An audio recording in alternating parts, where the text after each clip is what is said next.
কাকা, এখন বাজে কয়টা?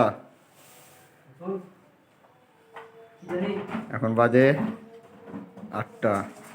প্রবাস জীবন আর কত খেটবেন কাকা? আপনি কি মারছেন? ওয়ালে কি মারছেন আপনি? হ্যাঁ, লাইন পুডিংয়ের উপর শিলার না? আর এখানে আমরা কি করবো হচ্ছে, এখানে লাইন পুডিং করে সিল্কি হবে। আর একটা ওয়াল বড় ক্যাবিনেট, এই ক্যাবিনেটটি হবে ডকো সিলভার ক্যাঙ্গারু।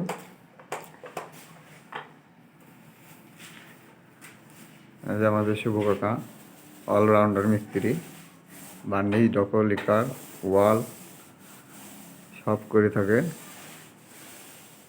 তার বড় ইচ্ছা যে বড় মিস্ত্রি হওয়া, হেড মিস্ত্রি হওয়া এবং ফেসবুকে ভাইরাল হওয়া, মানুষের কাছে পরিচিত হওয়া। সবাই সে শুভ কাকার আইডিটা বেশি বেশি শেয়ার করে দিবেন, কমেন্ট করে দিবেন এবং সবাই পাশে থাকবেন। শুভ কাকা সবাইকে ধন্যবাদ জানায়।